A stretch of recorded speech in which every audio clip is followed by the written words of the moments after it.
துணை. இந்த காணொளியில் மாநில அரசு பற்றி பார்க்க போகிறோம். மாநில அரசுனா ஸ்டேட் கவர்மெண்ட். இந்திய அரசியலமைப்பின் பகுதி 6ல் இடம்பெற்றுள்ளது. ஆர்டிக்கல் 152 முதல் 237 வரை உள்ள சட்டப்பிரிவுகள் மாநில அரசு பற்றி குறிப்பிடுகிறது. மாநில அரசை மூன்று பிரிவுகள் கீழ் இயங்குகின்றது. ஒன்று நிர்வாகத்துறை, சட்டமன்றத்துறை, நீதித்துறை. அதில் மாநில நிர்வாகத்துறை பார்க்க போகிறோம். மாநில நிர்வாகத்துறை ஆர்டிக்கல் 153 முதல் 167 வரை மாநில நிர்வாகத்துறை. ஸ்டேட் எக்ஸிக்யூட்டிவ் பார்க்கும்போது 153 முதல் 167 வரை ஸ்டேட் எக்ஸிக்யூட்டிவ், அதாவது மாநில நிர்வாகத்துறை. கவர்னரை பற்றி பார்க்கும்போது 163 முதல் 162. முதலில் கவர்னரை பற்றி பார்ப்போம். ஸோ மாநில நிர்வாகத்துறை இந்திய அரசியலமைப்பின் பகுதி நமக்கு என்ன 6ல் 153 முதல் 167 வரை சட்டப்பிரிவு எதை பற்றி குறிப்பிட்டது? மாநில நிர்வாகத்துறை. இந்திய அரசியலமைப்பின் பகுதி 6ல் 153 முதல் 167 வரையிலானவை மாநில நிர்வாகத்தை குறிப்பிடுகிறது. மாநில அரசின் நிர்வாக வடிவமானது மத்திய அரசின் நிர்வாக வடிவத்தை போன்றே கட்டமைக்கப்பட்டுள்ளது. ஏன்னா ஒரு மாநில நிர்வாகத்துறையில் இந்திய அரசின் பகுதி 6ல் இருக்குது.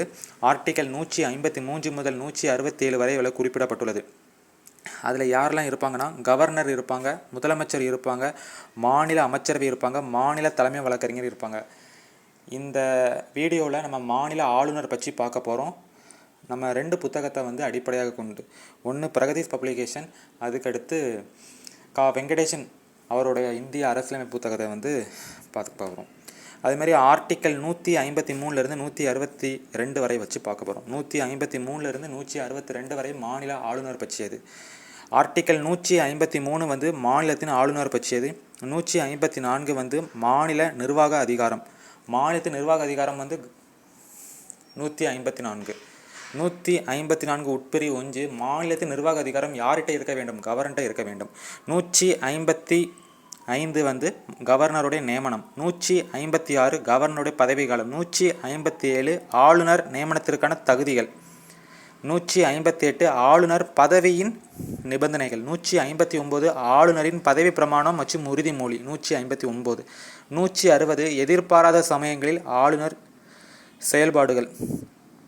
160. 161 சில வழக்குகளில் குற்றங்களை மன்னிக்கவும் நீக்கவும் குறைக்கவும் ஆளுநருக்கு உள்ள அதிகாரம். 162 மாநிலங்களுக்கு நிர்வாகம் அதிகாரத்தை நீட்டித்தல். மாநில நிர்வாகத்தின் அரசியலமைப்பு தலைவர் கவர்னர் ஆவார். மாநில ஆளுநரின் பெயரில் மாநில நிர்வாகம் செயல்படுகிறது. அரசியலமைப்பு தலைவர்னா ஒரு மாநில நிர்வாகத்தின் கான்ஸ்டிடியூஷன் ஹெட் யாரு கேட்டனா கவர்னர். அப்போ யாரின் பேரில் மாநில நிர்வாகம் செயல்படுகிறது என்று கேட்டாலும் மாநில ஆளுநரின் பேரில் மாநில நிர்வாகம் செயல்படுகிறது. இந்திய கூட்டாட்சி முறையில் மத்திய அரசின் பிரதிநிதியாகவும் மத்திய அரசுடைய ரெப்ரசன்டேட்டிவாகவும் மாநிலத்தின் அரசியலமைப்பு தலைவர், நமது மாநிலத்தோடைய கான்ஸ்டியூஷன் ஹெட்டாகவும் யார் செயல்படுகிறார்? கவர்னர் செயல்படுகிறார். அதே மாதிரி என்னென்னா மாநிலத்தின் முதல் குடிமகன் மாநில அரசின் அரசியலமைப்பு தலைவர் கான்ஸ்டியூஷன் ஹெட். மாநிலத்தின் பெயரளவு தான் தலைவர். உண்மையான தலைவர் கட்டினா சிஎம் தான் வருவாங்க. குடியரசுத் தலைவரின் முகவர் இவர் தான். மாநில அளவில் அவசர சட்டங்களை பிறப்பிப்பவர், ஆர்டினன்ஸ் ஆக்ட். ஒவ்வொரு மாநிலத்திற்கும் ஒரு ஆளுநர் இருக்க வேண்டும். 153 ஆர்டிக்கல் கூறுகின்றது. 1956ஆம் ஆண்டு 7வது சட்ட திருத்தத்தின்படி நிர்வாக சூழலின் காரணமாக ஒரு மாநிலத்தின் ஆளுநர் 2 அல்லது அதற்கு மேற்பட்ட மாநிலங்களின் ஆளுநராக நியமிக்கப்படலாம். 7வது சட்ட திருத்தம் 1956 என்ன சொல்லுதுன்னா, நிர்வாக சூழலின் காரணமாக ஒரு மாநிலத்தின் ஆளுநர், ஒரு ஸ்டேட்டோடைய கவர்னர் 2 அல்லது அதற்கு மேற்பட்ட மாநிலங்களில் கவர்னராக நியமிக்கப்படலாம். இந்திய அரசியலமைப்பின் ஆர்டிக்கல் 154 மாநில ஆளுநர் நிர்வாக அதிகாரம் பற்றி கூறுகின்றது. 154 உட்பிரிவு 1 மாநில ஆளுநரின் நிர்வாக அதிகாரம் யாரிடம் இருக்க வேண்டும்?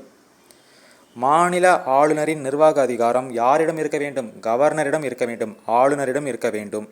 அந்த அதிகாரத்தை அவர் நேரடியாகவோ அல்லது அவரின் கீழ் உள்ள அலுவலர்கள் மூலமாகவோ அரசியலமைப்புப்படி செயல்படுத்தப்படலாம்.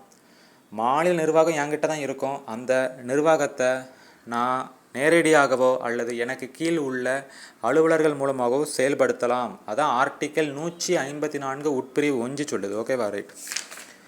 அடுத்து ஆர்டிக்கல் 155 பார்க்கும்போது நமக்கு என்னதுன்னா, மாநில ஆளுநர் குடியரசுத் தலைவரின் மாநில ஆளுநரை குடியரசுத் தலைவர் நியமனம் செய்யப்படுகிறார். அதான் 155. ஓகேவா? அதே மாதிரி ஒருவரை ஒரு மாநில ஆளுநராக நியமனம் செய்யப்படுவதில் 2 மரபுகள் பின்பற்றப்படுகின்றன. கவர்னராக நியமிக்கப்படும் நபர் எந்த மாநிலத்தில் கவர்னராக நியமிக்கப்பட உள்ளாரோ அந்த மாநிலத்தில் வசிப்பவராக இருக்கக்கூடாது. அதாவது ஒரு ஸ்டேட்டோடைய கவர்னரை யார் நியமனம் பண்ணுறாங்கன்னா குடியரசுத் தலைவர் நியமனம் செய்கிறார். அது ஆர்டிகல் 155 கூறுகிறது.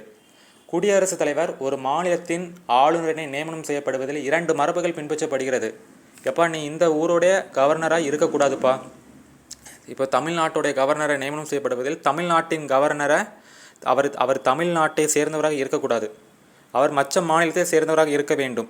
அதான் என்ன சொல்லியிருக்காங்கன்னா, கவர்னராக நியமிக்கப்படும் நபர் எந்த மாநிலத்திற்கு கவர்னராக நியமிக்கப்பட உள்ளாரோ அந்த மாநிலத்தில் அவர் வசிப்பவராக இருக்கக்கூடாது மற்றும் பிறந்தவராகவும் இருக்கக்கூடாது. அடுத்து, கவர்னராக நியமிக்கப்படும் ஒருவரை மத்திய அரசு என்ன பண்ணணும்னா, மாநில அரசு ஸ்டேட் கவர்மெண்ட்டையும் கூட்டி கலந்தோசித்து அவரது பேரை முன்மொழிய வேண்டும். கவர்னராக நியமிக்கப்படும் ஒருவரை மத்திய அரசானது மாநில அரசுடன் கலந்தோசித்து அவரது பேரை முன்மொழிய வேண்டும். பெரும்பாலும் கவர்னராக நியமிக்கப்பட வேண்டிய நபர்களை மத்திய அரசானது மறைமுகமாக குடியரசுத் தலைவரின் மூலமாக தனது கட்சியை சார்ந்த நபர்களால் நியமிக்க பரிந்துரை வழங்குகிறது. பெரும்பாலும் கவர்னராக நியமிக்கப்பட வேண்டிய நபர்களை ஆளுநராக நியமிக்கப்பட வேண்டிய நபர்களை மத்திய அரசு என்ன பண்ணுறாங்கன்னா, பெரும்பாலும் ஒரு கவர்னராக நியமிக்கப்பட வேண்டிய நபர்களை என்ன பண்ணுறாங்கன்னா, மத்திய அரசு மறைமுகமாக குடியரசுத் தலைவரின் மூலமாக தனது கட்சியை சார்ந்த நபர்களாக நியமித்து பரிந்துரை வழங்குகிறது.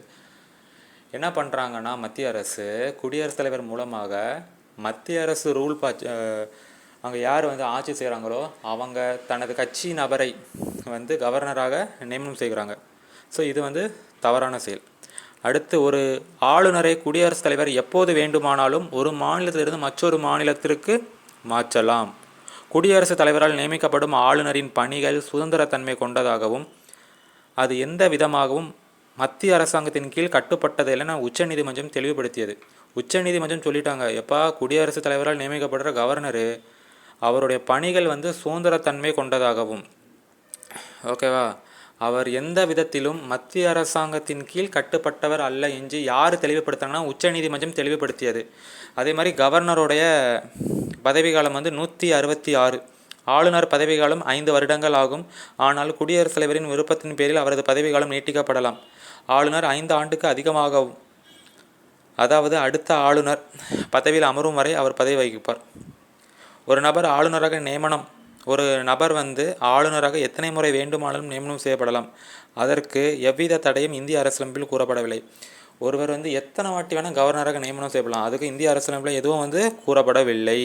ஆளுநர் பதவியில் உள்ள பின்வரும் காரணங்களுக்காக அவர் பதவி இழக்க நேரிடும். தாமாக முன் குடியரசுத் தலைவரிடம் தனது பதவி விலகல் கடிதத்தை அளிப்பதன் மூலம் அவர் பதவி விலகலாம். குடியரசுத் தலைவர் எந்த நேரத்திலும் ஆளுநரை பதவி நீக்க முடியும். இதற்கு எந்த ஒரு அடிப்படை விதிகளும் இந்திய அரசியலமைப்பில் கூறப்படவில்லை. இறப்பு போன்ற காரணங்களினாலும் ஆளுநர் பதவி காலியாக நேரிடலாம்.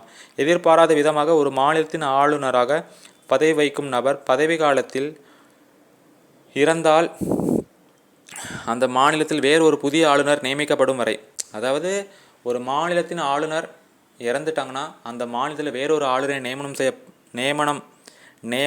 நியமிக்கப்படும் வரை அந்த மாநிலத்தில் யார் தற்காலிக டெம்பரரி கவர்னராக இருப்பாங்கன்னா உயர்நீதிமன்றத்தின் தலைமை நீதிபதி.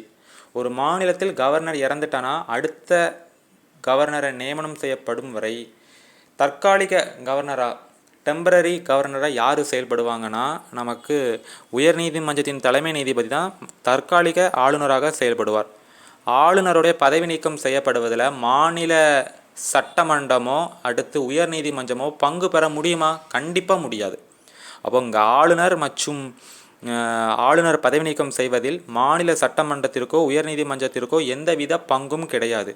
ஆளுநர் ஆவதற்கான தகுதிகள் பார்க்கும்போது 157, 158, ஓகேவா, 157 நம்ம பார்த்தோம். என்ன பார்த்தோன்னா ஆளுநர் நியமனத்திற்கான தகுதிகள். 158 ஆளுநர் பதவியின் நிபந்தனைகள். 157, 158 ஆளுநர் பதவிக்கான தகுதிகள் மற்றும் நிபந்தனைகள் விளக்கப்பட்டுள்ளன. அவர் இந்தியாவின் குடிமகனாக இருக்க வேண்டும், 35 வயது நிரம்பியவராக இருக்க வேண்டும், பாராளுமன்ற உறுப்பினராகவோ சட்டமன்ற உறுப்பினராகவோ இருக்கக்கூடாது. அவ்வாறு இருப்பின் அவர் ஆளுநராக பதவியேற்கும் போது தானாக பதவி காலியாக நேரிடும். அடுத்து, அவர் லாபம் தரும் எந்தவித தொழிலும் ஈடுபாடு கூடாது. மத்திய அரசாங்கத்திலோ அல்லது மாநில அரசாங்கத்திலோ சம்பளம் வாங்கும் அரசு பணி வகிக்கக்கூடாது. பதவி பிரமாணம் மற்றும் உறுதிமொழி 159. ஓகேவா, ரைட்டு. ஆளுநருக்கு அவர் நியமிக்கப்படக்கூடிய மாநில கவர்னர் நியமனம் பண்ணுறாங்க, குடியரசுத் தலைவர் நியமனம் பண்ணுறாங்க. ஆனால் பதவி பிரமாணம் யார் செய்து வைக்கிறாங்கன்னா மாநிலத்தின் உயர்நீதிமன்றத்தின் தலைமை நீதிபதி பதவி பிரமாணம் செய்து வைக்கிறார். உயர்நீதிமன்ற தலைமை நீதிபதி இல்லாத பட்சத்தில்னா வயதின் அடிப்படையில் உயர்நீதிமன்றத்தின் மூத்த நீதிபதி பதவி பிரமாணம் செய்து வைப்பார். ஸோ ஆளுநர் பதவி பிரமாணத்தின் போது பின்வரும் உறுதிமொழிகளை எடுத்துக்கொள்கிறார். உண்மையாக இருப்பேன், அரசமைப்பு சட்டத்தின்படி பாதுகாப்பேன், நாட்டு மக்களின் நலனிற்கு சேவையை உரையாற்றுவேன். அடுத்து ஊதியம் மற்றும் படிகள். ஆளுநருடைய சம்பளம் மற்றும் படிகள் யாரால் நிர்ணயிக்கப்படும்? பாராளுமன்றத்தால் நிர்ணயிக்கப்படும். ஆர்டிகல் 158 உட்பிரிவு 3A ஒருவர் 2 அல்லது அதற்கு மேற்பட்ட மாநிலங்களில் ஆளுநராக நியமிக்கப்படும் போது குடியரசுத் தலைவர் ஒரு ஆணையின் மூலம் கவர்னருடைய ஊதியம் மற்றும் படிகள் சம்பந்தப்பட்ட மாநிலங்கள் பகிர்ந்து அளிக்க தீர்மானிக்கலாம். இப்போ அதாவது 158 உட்பிரிவு 3A என்ன சொல்லுதுன்னா, ஒருவரை எடுத்துட்டேன், ஒரு நபர், அவர் தான் ஆளுநர். அவரை 2 அல்லது அதற்கு மேற்பட்ட மாநிலங்கள், கர்நாடகா, கேரளா, தமிழ்நாடு, இப்படி சொல்லி 2 அல்லது அதற்கு மேற்பட்ட மாநிலங்களில் அவர் கவர்னராக நியமிக்கப்படும் போது குடியரசுத் தலைவரின் ஓர் ஆணையின் மூலம் ஆளுநரின் ஊதியம் மற்றும் படிகள் சம்பந்தப்பட்ட மாநிலங்கள் பகிர்ந்து அளிக்க தீர்மானிக்கலாம். குடியரசுத் தலைவரின் ஒரு ஆணையின் மூலம் எல்லா மாநிலங்களும் ஷேர் பண்ணி அனுப்போம். ஸோ அடுத்து கவர்னரின் ஊதியம் படிகளும் அவரது பதவி காலத்தின் போது குறைக்கப்படாது. அது 1986ஆம் ஆண்டில் இருந்து நடைமுறையில் உள்ளது. ஆளுநரின் மாத ஊதியம் மாநில தொகுப்பு நிதியிலிருந்து வழங்கப்படுகிறது.